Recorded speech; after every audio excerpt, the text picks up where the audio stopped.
E aí, pessoal, de volta com mais um Eletrocast. Eu sou o Igor Lopes, estou aqui com vocês em todas as conversas, ao lado do Joel Leite, que também já virou parceirão aqui, hein, Joel? Tudo bem? Tudo jóia, prazer Prazer ter estar aqui com você. vocês aqui mais uma vez. Boa. Bom, Eletrocast, podcast aí voltado para a eletromobilidade, uma iniciativa do Grupo Eletrolar, e a gente tem falado aqui sobre vários temas relacionados a esse assunto, né? A gente já falou aqui sobre empresas que produzem eletrificação de carros, empresas que fabricam até power banks, né, para carros elétricos, assim como a gente tem para celulares, tem para o carro elétrico agora também, para não ficar ali na Eletropostos, aplicativos que trazem um monte de benefícios aí para os carros elétricos. E Tudo. hoje a gente está trazendo... Desculpa. Não digo Né? toda a estrutura, né? Porque a tecnologia exige uma estrutura importante e nós estamos tratando de todos esses assuntos. E é legal ver o ecossistema crescendo como um todo, né? Acho Verdade. que é legal, assim, vendo os vários atores aí participando, crescendo e evoluindo juntos. Bom, a conversa de hoje é de uma das marcas mais importantes aí no cenário de eletromobilidade do Brasil, a GWM. A gente está aqui na mesa com o Ricardo Bastos, que é diretor de Relações Institucionais e Governamentais da GWM Brasil. Prazer ter você aqui conosco, Ricardo. Obrigado, Igor, pelo convite. Obrigado, Joel. Mais uma vez, prazer estar com vocês aqui. Vamos falar aí da eletromobilidade. Boa. Quando a gente fala de GWM Brasil, né? Qual que é o tamanho desse bicho hoje aqui? Olha, a GWM, o nosso projeto, primeiro, é um projeto de longo prazo, que começou antes mesmo de vender o primeiro veículo no Brasil, nós já compramos uma fábrica. Então era para deixar aquela primeira mensagem, o que a GWM quer, espera e vem trazer para o Brasil. Então, primeiro, é um projeto de longo prazo, de gerar riqueza, gerar investimentos, empregos no Brasil. Então, nós compramos uma fábrica aqui no estado de São Paulo. Essa fábrica vai começar a produzir esse ano, então depois a gente pode falar um pouco sobre isso, mas nós começamos a comercializar veículos em 2023, chegamos no Brasil em 2021, adquirindo essa fábrica, começamos a vender veículos um ano e meio depois.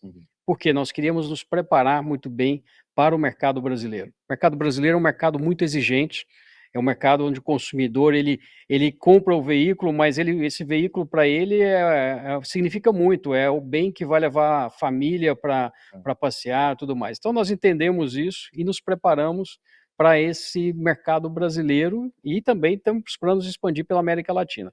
Mas essa é a GWM, vamos gerar riqueza e atender melhor o consumidor brasileiro. E aí tem a fábrica, quantos carros vendidos por ano, qual é a expectativa de vocês aí nessa curva, que deve ser exponencial, né? Sim, na verdade, a gente começou em abril de 2023, né, foram aproximadamente 12 mil veículos nesse período, no ano de 23, cortado, né, só 8 meses, mas o ano passado foi o nosso primeiro ano cheio. Com 2 modelos, o Raval H6 e o Hora 03, que é um elétrico, nós chegamos perto de 30 mil unidades, foram 29.500 unidades, então, para nós, espetacular, um movimento muito importante, são veículos eletrificados, como eu falei, híbridos plug-ins e elétricos. Boa. Ricardo, você disse que vocês chegaram antes de começar a vender, né, para montar essa estrutura. E como é montar essa estrutura num país do tamanho do Brasil e com a necessidade de ter uma infraestrutura para carro elétrico e eletrificado, né? O início desse projeto aí. O que os pioneiros estão pagando aí por não ter essa infraestrutura ainda? Tem que cortar o mato alto, né? Do tamanho de país, a gente vem da China, né? Então também tem aí um pouquinho de lições aprendidas lá na China, mas quando você olha o Brasil, obviamente temos algumas particularidades, umas realidades diferentes. Mas para nós, primeiro, foi muito importante o aprendizado e o estudo que nós fizemos no Brasil, contarmos com brasileiros na estrutura da empresa, então a gente trouxe para nós, para nossa gestão, na diretoria, enfim, nas áreas, muitos técnicos também, gente que conhece de carro, conhece de aplicativo, o brasileiro ele gosta muito de usar o carro como ele usa o celular, né? Então, o investimento que nós fizemos muito grande foi na aplicação dos nossos veículos na conectividade. E lembrando, a China, muitas vezes você não tem Apple CarPlay, você não tem uma série de coisas nos carros chineses, mas o nosso Brasil a gente precisava ter. Então nós nos preparamos muito com essas coisas, com esse detalhe, né, na questão, com modelo de vendas também, né, a gente também se preocupou, o brasileiro, ele quer o carro dele valorizado, ele compra o veículo pensando também no momento que ele vai precisar vender. Então nós montamos um modelo de negócios, nossa venda é 100% venda direta ao consumidor, No começo, nós fizemos uma parceria com o Mercado Livre, né, ainda temos essa parceria até hoje, mas foi importante porque o consumidor também, no momento que ele depositava lá os R$ 9.000, que era para dar o sinal do carro, como era no Mercado Livre, ele sabia que as regras do Mercado Livre de devolver caso ele não quisesse o veículo estariam preservadas. Então a gente procurou também se cercar de bons parceiros para que a gente tivesse um bom modelo de negócios, né, a nossa rede de concessionários também, temos postos hoje 100 concessionários, 100 lojas, né, no Brasil inteiro, né, grupos fortes, grupos que conhecem o mercado brasileiro, mas sempre olhando também esse valor de revenda. Nosso veículo, como eu falei, é 100% faturado por nós. Então nós sabemos que o preço que vai chegar ao cliente é o mesmo para o Brasil inteiro. Isso significa um valor de revenda depois ao final preservado, porque ninguém vai conseguir comprar o veículo mais barato do que a gente tem como estratégia nacional. Me diz uma coisa, os carros receberam alguma modificação, alguma alteração para rodar no Brasil? Porque os países são diferentes. A gente sabe que as ruas brasileiras não são tão boas como as europeias, não sei as chinesas exatamente. Mas, enfim, cada país tem as suas características. Eles sofreram alguma alteração técnica? Sim, sofreram bastante. A gente trocou muita coisa. O quê, por exemplo? Você falou das características do piso, né?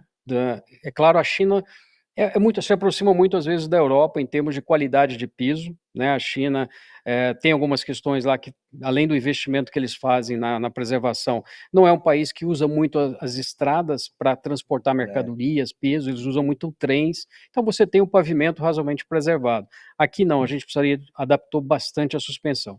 Mas teve uma mudança muito especial que a gente fez no Raval, que foi a troca de todo o sistema de motorização. Nessa motorização que a gente tem no Raval, de 393 cavalos, 2 motores elétricos, um em cada eixo, ou seja, um 4x4 elétrico, mais um motor 1.5 turbo, o Raval chinês não tem essa motorização. Isso está disponível num veículo que a gente vai até lançar no Brasil agora no segundo semestre, chamado Way, que é um veículo de alto luxo, né, um veículo mais premium. Nós pegamos essa motorização e colocamos no Raval. Porque o brasileiro gosta de força, o brasileiro gosta de potência no veículo, o 4x4 era importante também, era um ingrediente legal. E o último mensagem que a gente sentiu do consumidor, como nós chegamos primeiro, quem comprasse o carro ia querer uma autonomia maior de baterias. Um outro ponto que nós estudamos bastante é que o consumidor brasileiro ele queria mais autonomia no veículo híbrido plug-in. Né, no Brasil, lá em 2022, 2023, nós tínhamos autonomia em torno de 50 quilômetros, era o que se tinha no mercado de maior. Nós chegamos com 170 quilômetros. Então, isso significa que você não precisa carregar o seu carro em 3, 4 dias, às vezes você tem condições de procurar o melhor momento para carregar o seu carro. Ou menos, depende de quanto você usa, mas muitas vezes 50 quilômetros não é suficiente para um dia de uso. Então nós procuramos oferecer isso e para isso nós precisamos adaptar o veículo, porque lá na China o Raval não tinha essa capacidade de A bateria. autonomia do plug-in aqui é maior, então. É maior no Brasil. Mas, nesse caso, o plug-in acaba sendo uma excelente alternativa, pelo menos, eu entendo, nesse momento que a gente está vivendo, em que não temos uma estrutura completa, né, de eletropostos cobrindo o Brasil inteiro. Porque 170 quilômetros, você falou de autonomia, Sim. isso Já é dá pra mais que brincar, né? suficiente para você rodar na cidade no dia a dia, né? Olha, Joel, e se você ver agora, recentemente a gente teve um aumento dos combustíveis, né? E o que não só no meu caso, o caso de outros colegas, mas também o que os nossos consumidores falaram, eu não me preocupei com o aumento do combustível porque eu não abasteço no posto mais de combustíveis. Eu abasteço em casa, abasteço no trabalho, na tomada. Mas a energia também pode crescer, aumentar, né? A gente já falou sobre isso no outro episódio com o pessoal da Tupi. Eu acho que é importante da Tupi, exatamente. Que eu acho que é legal dar uma olhada lá também se você tem esse medo. Ah, beleza, estou comprando carro elétrico agora, mas a energia vai ficar cara como combustível. Faz sentido? Não faz? Assiste a conversa com a Tupi que você vai ter a resposta.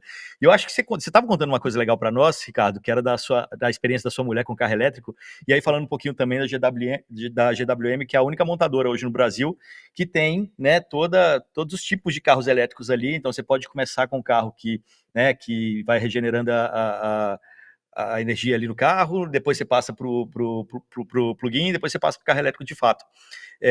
Isso ajuda muito, né, a fazer com que as pessoas vão acostumando com esse novo modelo de carros com o tempo. Eu acabei usando também como clínica, né, a minha casa, minha esposa, ela sempre gostou muito do veículo híbrido, tá? A gente já usou, já teve veículo híbrido, mas ela nunca tinha experimentado o híbrido plug-in. Então a primeira reação foi: "Olha, esse carro precisa na tomada, isso pode dar choque, não dá choque". E eu fiz uma experiência, levei ela no shopping, a gente passou umas 3 horas no shopping, mas naquela época, estou falando de novo 2023, as vagas no shopping para carros elétricos estavam até mais vazias naquele momento, hoje está um pouco concorrido, mas é interessante. Mas ela pôde ver que, não precisava mais ir no posto de gasolina, no posto de combustível, abastecer, que era uma coisa que ela não gostava de fazer, que ela poderia abastecer no shopping ou em casa ou no local de trabalho. Então seria muito mais seguro, né, você está num ambiente controlado, um ambiente de garagem fechado. E depois, com alguma preferência, né, normalmente as vagas no shopping ficam perto da escada rolante ou tudo mais. Mas foi muito legal porque, eu acho que também a economia no final, né, muitas vezes, você tem que pagar o abastecimento e tal. Mesmo quando hoje você tem que pagar, o custo do quilômetro rodado ainda é menor, né, e quando você ainda tem em casa painel solar, alguma coisa, pode ficar ainda mais barato. Mas foi essa a experiência. Esse processo eu acho importante, porque você começar com o híbrido, né? Começar a ter o primeiro contato perdeu com a medo. tecnologia, Perdeu perdeu medo. medo. Depois passar para o plug-in, depois, se é o caso, né, para o elétrico puro, é por causa do desconhecimento do consumidor, né? Eu vejo que o consumidor ainda não tem um contato com essa tecnologia, né? Vocês estão fazendo alguma coisa, até como associação dos portadores de carro elétrico, né? Vocês estão fazendo uma coisa no sentido de educar o consumidor, de mostrar para o consumidor brasileiro o que é essa tecnologia? Você não acha necessário esse tipo de Sim, atitude? são ações que a gente precisa fazer sempre. Uma das coisas que a gente fez na GWM também é oferecer o abastecimento, né, a gente no caso do Hora, no ano passado, nós oferecemos o ano de 2024 para quem adquiriu um veículo nosso, o abastecimento, pago numa determinada rede que nós fizemos parceria.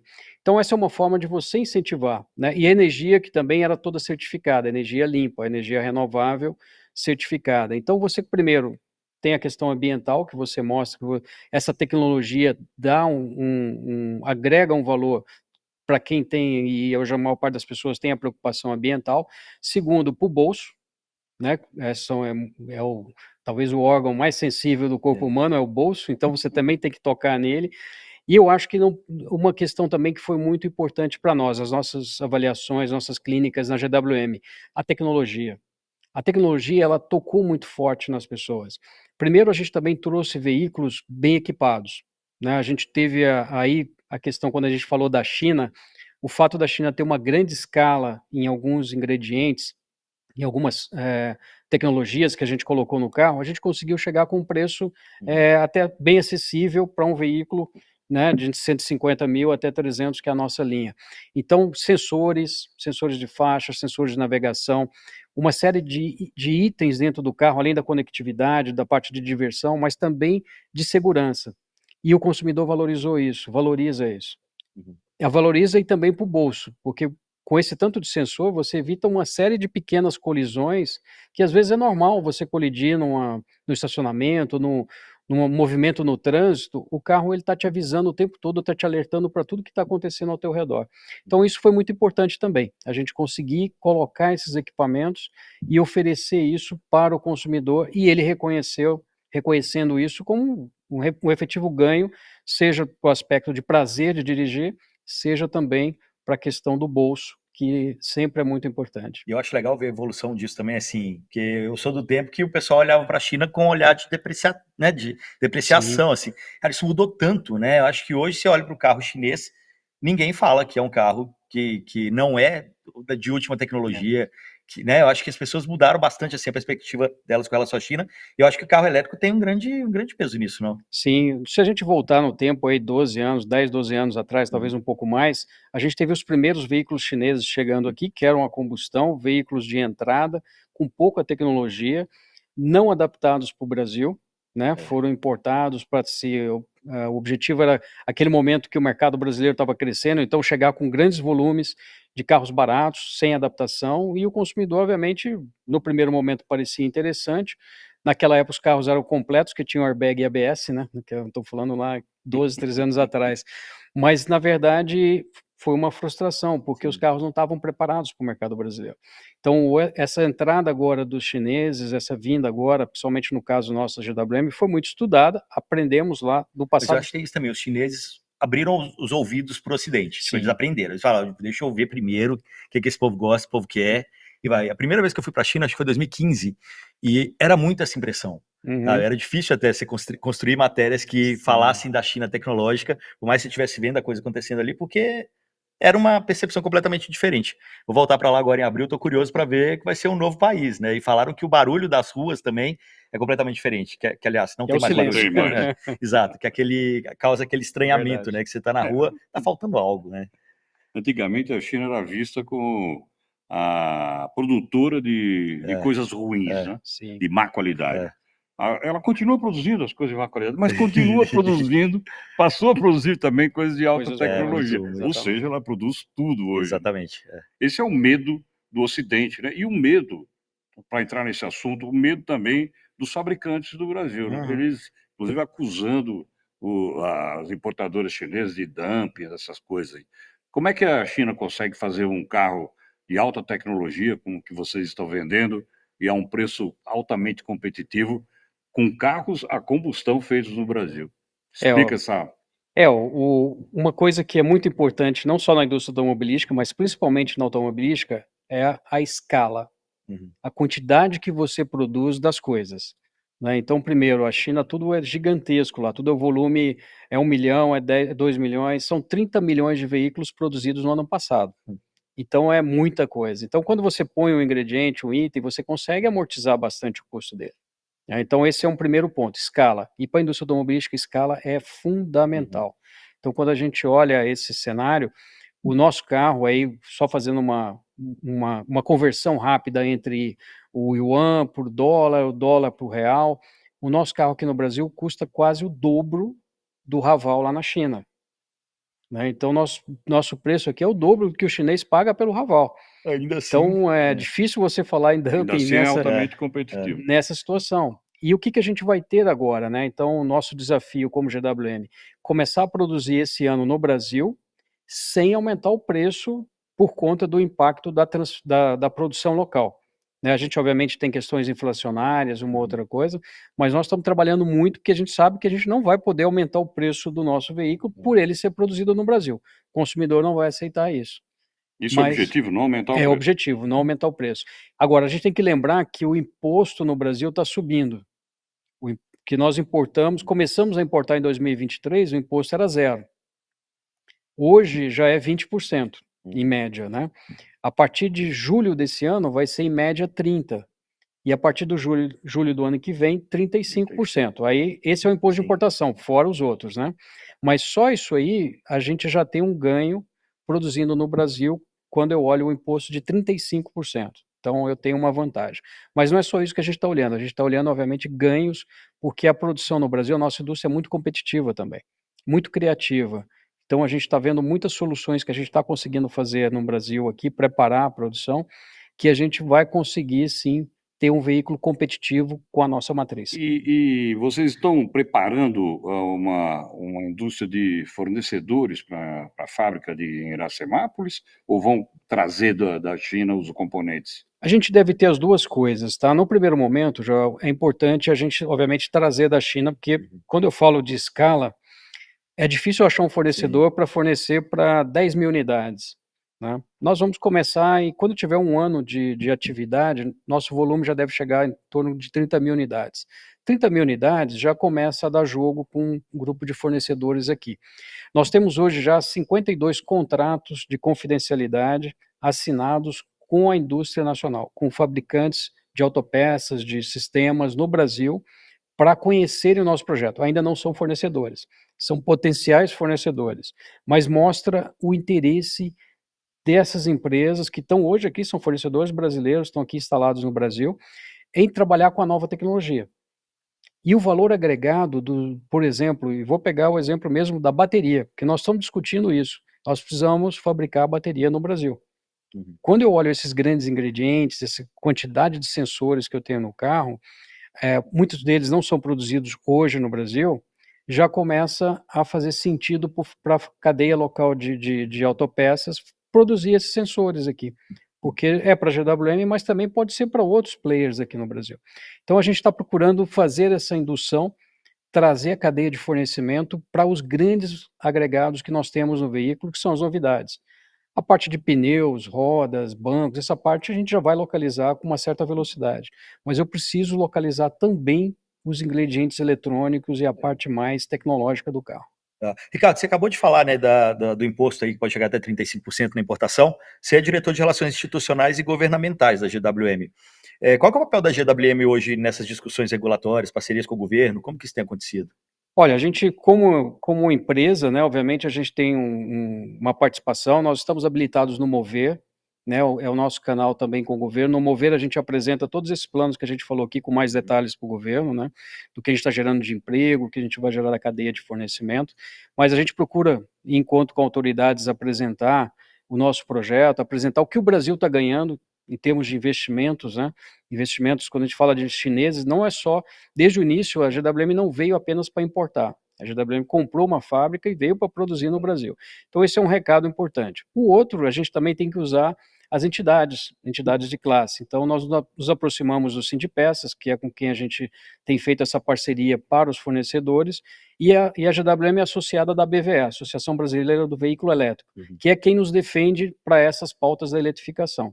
Então, a gente procura nós mesmos, como GWM, participar das discussões públicas. Somos uma empresa aqui no governo de São Paulo, obviamente falamos com o governo de São Paulo bastante, temos as nossas demandas, mas a gente procura usar as entidades de classe. Então, hoje, temos uma parceria ótima com o Sindipeças e a BVE, liderando o ecossistema da eletrificação, né, a gente falar de infraestrutura, a BVE está puxando isso e, obviamente, a gente apoia bastante esse movimento que precisa ser feito para a eletrificação. E quando você fala ecossistema, o que você acha que é o grande desafio atual? Assim, pegar nos últimos meses, porque a coisa está evoluindo de uma maneira tão rápida, né? O que é a grande questão hoje?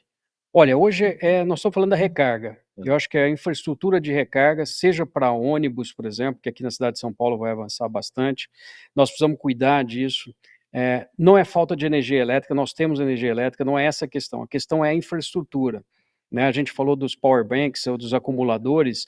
Por exemplo, os acumuladores podem resolver bastante a questão da demanda, dos picos de demanda que você pode ter em carregadores rápidos. Né? Então, hoje o desafio são os carregadores rápidos virarem realmente comuns aí nas nossas estradas, nas nossas cidades. Nós temos hoje uma grande quantidade de carregadores lentos, né, que às vezes você precisa de 4, 5 horas para carregar. Os carregadores rápidos são aqueles de meia hora, 40 minutos, às vezes 20 minutos.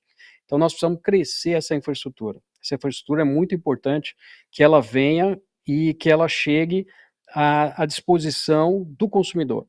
Agora, tudo isso é um negócio. Quem está participando, quem está entrando nesse negócio, está participando de um mercado muito interessante, porque você vai vender abastecimento. Hoje, a gente vai no posto de gasolina, coloca álcool, coloca diesel ou gasolina. Você vai colocar energia elétrica. Isso também tem uma rentabilidade, tem um negócio. Então, tem várias empresas hoje dentro da BVE também que estão participando desse negócio da energia elétrica. Legal. Esse mercado total, não falando de GWM, como é que você enxerga a eletrificação no Brasil? Até onde vai chegar a participação dos carros eletrificados e elétrico puro no mercado? Como é que você Olha, enxerga isso? a gente espera que até 2030, eu dei esse dado, talvez até seja superado, eu espero que sim. A gente falou em torno de 30% do mercado já ser de veículos híbridos, plug-ins e elétricos. Híbridos, plug-ins e elétricos, essas 3 tecnologias. O elétrico puro seria quanto? O elétrico puro, hoje, ele é 1/3 das vendas. Mais ou menos é 1/3 de híbrido, 1/3 de híbrido plug-in, 1/3 de elétrico, tá? Então um pouquinho mais até para o híbrido plug-in e para o elétrico. Então ele deve continuar sendo Seria uns 10%, então. dos 30, 10% seria de elétrico. Talvez até se a infraestrutura crescer, avançar até para o interior, para algumas regiões, está muito concentrado ainda no sul e sudeste, a gente pode ter esse mercado maior. E é o limite? Ou seja, você acha que o combustível de petróleo ainda tem uma vida muito longa no Brasil e no mundo, não? Olha, tem uma transição que ela está sendo feita no Brasil e no mundo, né? A gente defende também nada muito radical, como, por exemplo, proibir motor a combustão. Eu acho que não é assim Que que a alguns gente vai países fazer. chegaram a fazer isso, né, E e voltaram alguns atrás. voltaram atrás. Porque você tem que cuidar o veículo, ele tem uma finalidade, ele é um meio de transporte, ele tem uma finalidade social, ele tem, no nosso país, por exemplo, a gente tem entrega de mercadorias, tem uma série de coisas que é feito sobre rodas. Então a gente tem que cuidar dessa transição. Mas obviamente a gente não pode deixar de avançar, porque nós estamos falando de meio ambiente também, né, e agora com o valor do carro elétrico, da eletrificação, ficando mais competitiva quando você compara com veículo a combustão, eu acho que aí vamos entrar naquele cenário do bolso. E aí quando a gente entrar no bolso, vai fazer mais sentido usar um veículo elétrico, um híbrido plug-in, do que você manter o seu investimento num carro a combustão. Tem uma coisa que você falou legal aí, 30% dos carros elétricos. Uma coisa, Joel, que eles estão trabalhando bastante no app é a comunidade. Na verdade, a comunidade tem se movimentado bastante ali dentro do app, trazendo umas curiosidades, né, pro pessoal. E conta pro pessoal como que tem sido a comunidade, como eles têm até nome. Tem os ravaleiros. Bom, é o pessoal que tem raval, Os né? usos do Raval. Do Raval. Então, o que que a gente tem sentido? Bom, primeiro nós criamos um aplicativo onde São dois, né? Ravaleiros e os do Hora, né? Do Oráculos. dos Oráculos. Esse é mais novo, E é mais curioso, recente. porque existem clubes de carro, fãs, mas de carros antigos, de marcas tradicionais. Daí você vê. Agora, já uma marca que está chegando, um modelo novo. E a as gente pessoas fala já- das coisas divertidas, mas vocês imaginam o quanto que eles cobram da gente, né? Ah, claro. A gente recebe, a gente acompanha, a gente não participa, para não influenciar, a gente tem um aplicativo, eles estão ali presentes, tal. Todo mundo que adquire um veículo nosso pode cadastrar no aplicativo, tal. E a gente monitora, acompanha e vê tudo que eles falam, né? E eles põem uma pressão muito forte na gente para que a gente continue sempre melhorando o carro. O V2L, que é aquele equipamento que hoje permite você retirar a energia do carro, foi demanda deles. Ah, E é? eles pressionando a gente, olha, eu vi que vocês têm um sistema de devolução da energia que a gente pode, enfim, fazer uma série de coisas, ligar a luz elétrica, Pode até fazer uma comida na panela pode até elétrica. fazer uma paella, alguma coisa, mas assim, Foi isso então que você fez, Joel? Sério? Pô, eu fiz essa experiência. Consegui fazer uma comida usando a energia do Raval. Olha aí, essa aí superou, hein?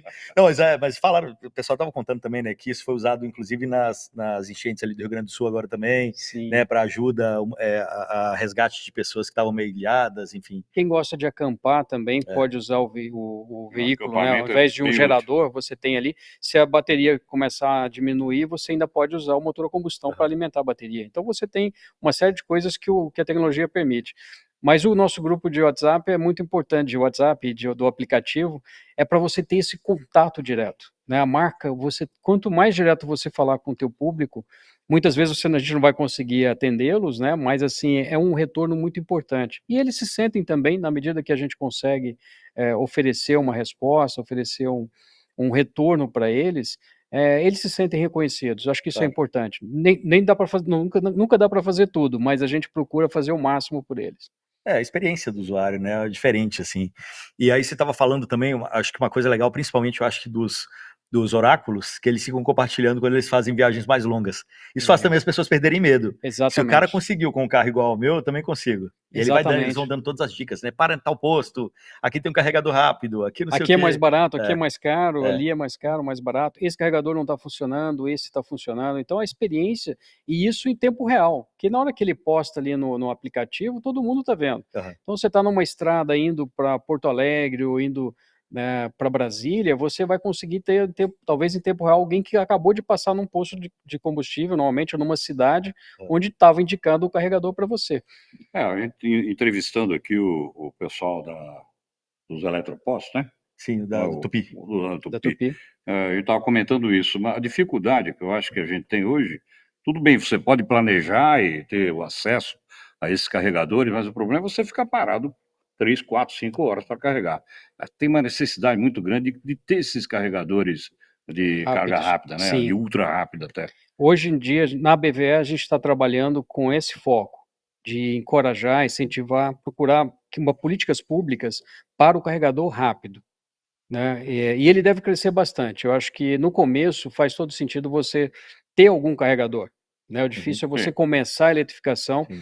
Lembrando que os volumes de carros plug-ins cresceram de 2023 para cá, então nós estamos falando praticamente 2 anos que o Brasil começa a ter uma demanda por pontos de recarga, porque antes eram praticamente híbridos, né, muito pouco plug-in. Então nós estamos falando de um período muito curto, mas a resposta tem sido rápida. Nós já superamos 10 mil pontos de recarga no Brasil, que é um número, se fala suficiente, ainda não, mas agora a gente está medindo também a qualidade desses pontos. Eles precisam ser de carregadores rápidos, né, principalmente os novos que estão chegando agora. Mas o Davi, Sim. do Eletroposto, ele falou uma coisa curiosa, que os eletropostos estão concentrados nas grandes capitais, mas, em compensação, o sujeito que mora no interior, normalmente ele mora em casa.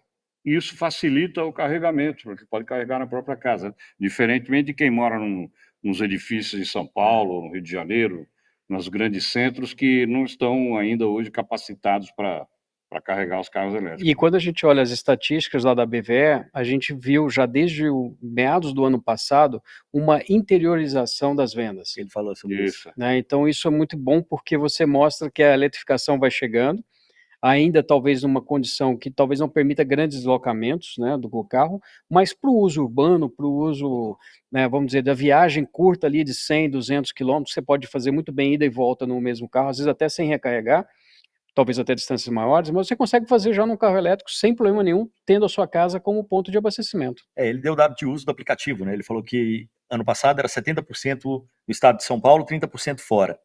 Depois, no final do ano, já ficou 50-50, e agora, diz ele que logo antes de vir gravar com a gente, abriu lá, já estava 70-30 para o resto do país. Também com esse monte de agência abrindo para todo canto aí, né? Já estão com quantas? Nós já estamos com 100 pontos de revenda da GWM, crescendo, vamos crescer mais 30% esse ano, mas o importante é que esses pontos estão crescendo no Brasil inteiro, fora da região aqui de São Paulo, que foi a primeira que quando a gente começou, obviamente você vai no mercado, né, sudeste, sul, mas hoje o crescimento nosso está indo para o interior. Brasília, por exemplo, provavelmente Brasília é um pouco uma ilha ali, mas Brasília puxou muito a venda de veículos eletrificados no centro-oeste. Né, Brasília tem IPVA por até 5 anos, IPVA zero, né, IPVA grátis, por até 5 anos para carros eletrificados, híbridos plug-ins e elétricos. Isso fez hoje Brasília, proporcionalmente, o melhor mercado do Brasil. Só perde para São Paulo em volume, né, obviamente pelo tamanho da cidade de São Paulo, mas se você pegar Brasília como cidade, proporcionalmente é o melhor mercado hoje do Brasil. O curioso é que a tecnologia plug-in, eu sou fã da tecnologia plug-in, porque eu acho que, como eu já falei aqui, né, eu acho que ela atende à necessidade que hoje o mercado brasileiro tem, por não ter uma estrutura tão forte para você usar apenas o carro elétrico puro. O plug-in, no caso, você falou, você anda aí 100, 170 quilômetros de autonomia numa estrada, depois você usa a gasolina ou o álcool. Mesmo usando a gasolina ou álcool, ele funciona como um híbrido, não é? Ou seja, ele tem a recarga nas desacelerações, nas frenagens, e ele tem uma economia de combustível mesmo usando, mesmo que não use o elétrico puro, é isso mesmo? Sim, é isso mesmo, e você ainda pode programá-lo também para fazer uma reserva de 30%, 40%, 50%, às vezes até mais, de bateria. Quando você chegar no seu destino, você vai usar ele elétrico, mas você pode, durante a sua jornada, usar ele no sistema híbrido. E se você precisar de uma aceleração, ele tem reserva de bateria, vai te oferecer força para você fazer a ultrapassagem, alguma coisa. Então você vai sempre ter as duas coisas. Lembrando, né, que o torque do carro elétrico é muito mais poderoso, né, do que do carro a gasolina. Tem muita gente que se engana. É aquela história da educação, né? As pessoas não estão acostumadas, não conhecem essa tecnologia. Eu já ouvi muita gente falar, eu não quero um carro xoxo. Eu gosto de um carro para acelerar, ele me colar. Você já acelerou um carro elétrico? Um esportivo elétrico? É brincadeira. Exatamente. Né? Não, acho que você estava junto no Mustang. Isso, no Mustang. No Mach-E. Deu uma volta no... Exato, você lembra? Nossa. O Raval faz 0 a 100 em 4,8 segundos. Imagina, isso é índice de esportivo. De esportivo. Agora, falando também assim dos carros por aplicativo, qual que você acha que é a importância deles para a eletrificação? Eu viajei muito o Brasil no ano passado e eu percebi muito assim uma evolução muito rápida no número de carros que você chama pelo Uber, 99 que seja, e chega lá um carro elétrico. O pessoal tá gostando. Eu já tive uma experiência muito boa com isso numa outra empresa, que foi com o taxista, no caso, o híbrido. Aham. O taxista foi um grande garoto de propaganda para o híbrido, porque ele rodava, ele precisava rodar e ele precisava, o que que ele tinha naquele momento? A eficiência, né? Um Uhum. carro que consumia menos, principalmente no uso urbano. Sim. Quando a gente chega agora com o elétrico, com o híbrido plug-in, principalmente o elétrico, né, para o aplicativo, você tem um salto nesse ganho. Primeiro, com a fonte de abastecimento. Então, Uhum. você não está mais falando de posto de combustível, aumento de gasolina ou álcool, você está falando de uma energia elétrica que também tem seus aumentos, mas obviamente você pode se proteger ou ter a energia em casa. E o segundo é o uso para o cliente. Naquela época, eu ouvi muito que o consumidor preferia, o usuário do táxi preferia o táxi híbrido, porque era muito silencioso. E olha que tinha ainda o motor a combustão. Pensa agora num elétrico, 100% elétrico, sem vibração, sem ruído, totalmente eficiente, fazendo sentido para o motorista do aplicativo, com ganhos de até 30%, 50% a mais do que ele Tá. ganhava com o carro a combustão.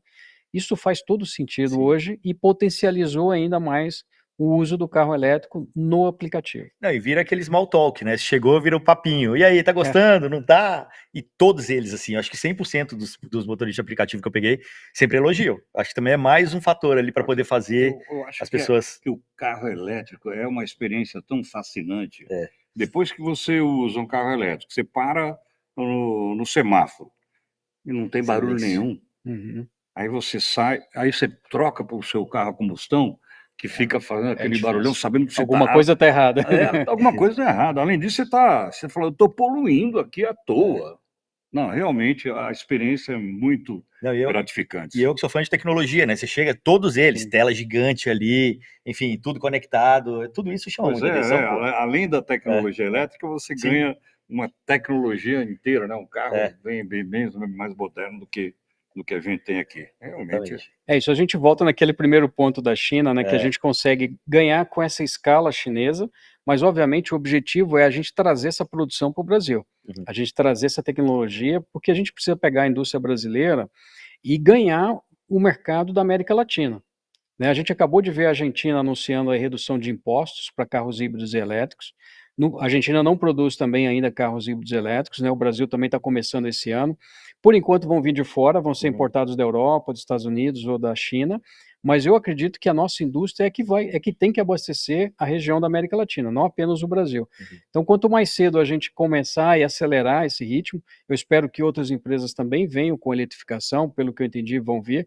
Essa questão da concorrência, ela é importante, mas para nós também, quanto mais tecnologia vem para o Brasil, mais barato vai ficar a produção aqui no Brasil e mais competitivo a gente vai ser. A questão do mercado é uma questão de disputar entre as empresas, mas com certeza vir mais tecnologia ajuda a gente a reduzir o custo. Existe produção de carro elétrico na América Latina? Não, Fora do hoje Brasil? não.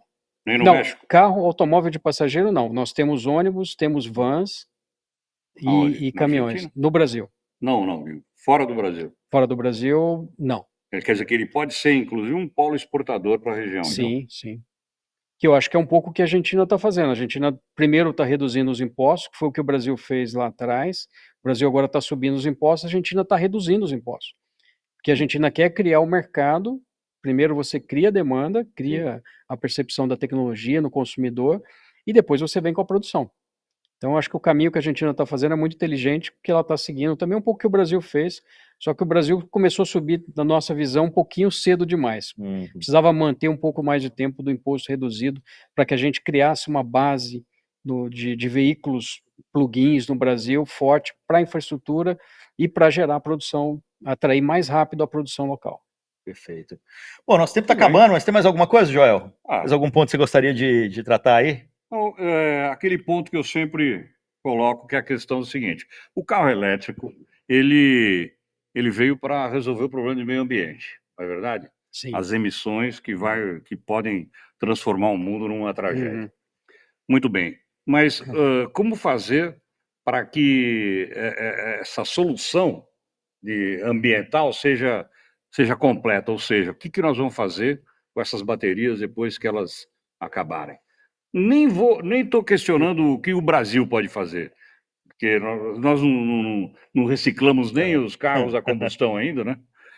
Mas a China tem uma tecnologia, tem um projeto para exploração desse final do carro elétrico, do fim do carro. Olha, Joel, Reciclagem de bateria? sempre muito pertinente as tuas colocações. A China tem, mas eu vou dizer para você, o Brasil já tem também. O Brasil já faz a reciclagem, 100% das baterias automotivas já podem ser recicladas no Brasil. A grande dificuldade hoje é porque não tem bateria para reciclar. Nós temos empresas, algumas associadas da BVE, já estão fazendo isso. A GWM já tem um contrato com o fornecedor no Brasil para 100% das baterias GWM que, por acaso, tiverem problemas, ou quando a gente precisar trocar, ou qualquer coisa que aconteça, vão ser recicladas no Brasil. A bateria vale muito dinheiro. Ela tem muitos minerais, ela tem muitos recursos ali dentro, e não é só o lítio, mas tem vários outros minerais. Hoje, a bateria de um celular, em média, são 5% só das baterias que são recicladas no Brasil. Muito pouco é reciclado hoje de baterias. Agora, é uma bateria difícil, às vezes o celular você guarda numa gaveta, o carro você não guarda numa gaveta. Então, a bateria do carro, para a indústria de reciclagem, é muito importante e vale muito dinheiro. Essa bateria, com certeza, não vai ficar numa gaveta, nem vai ser descartada no lixo. Ela vai ser reciclada. Esses minerais podem virar adubo, fertilizante, enfim, podem virar outra bateria. E até mesmo, isso não estou falando da reciclagem dos minerais, mas ela pode ser recuperada. Às vezes o problema dela está numa célula, algum lugar, isso vai ser trocado e ela pode voltar para o mercado, né? Até mesmo para virar automotivo ou para virar um power bank, um armazenador, um acumulador de energia. Então esse negócio hoje já tem várias empresas explorando esse negócio, que é um negócio de alta rentabilidade. Boa. E para quem não sabe, o Joel também é organizador do Prêmio Mobilidade Limpa, que vai acontecer dentro do Eletrocar Show esse ano. Isso mesmo. Já coloca na agenda aí, 23 a 26 de junho. Joel tá lá com o prêmio acontecendo. Fala Prêmio pro pessoal, Mobilidade Joel. Limpa, a terceira edição vai ser, essa vez vão apresentar no Eletrocar. Trabalhar juntos. Obrigado pela dica aí. Talvez a gente inscreva a nossa bateria aí para mostrar o que a gente está fazendo. Com certeza. Boa. Bom, pessoal, a gente está chegando ao fim de mais um episódio, mas quem quiser conversar mais sobre eletrificação, quem quiser tirar dúvida com os nossos dois ilustres convidados aqui, está colocando aqui do lado o LinkedIn deles. Então, cola lá, chama lá no LinkedIn, aproveita para poder tirar dúvida, comprar um carro da GWM, por que não? Quem sabe, trocar hein? ideia com o Joel aqui, acompanhar também o Autoinforme, né, que é um veículo também que o Joel está sempre escrevendo lá sobre veículos elétricos também. Bom, então aqui os contatos, faz favor de seguir também, né, todas as redes sociais aí do Eletrocar Show. A gente está em todas elas, YouTube, Instagram, enfim, só procurar por Eletrocar Show e seguir a gente também para ficar de olho em tudo que acontece na feira de 23 a 26 de junho. É isso, pessoal. Obrigadão por mais um episódio. Valeu demais. Obrigado. E a gente volta semana que vem. Até lá.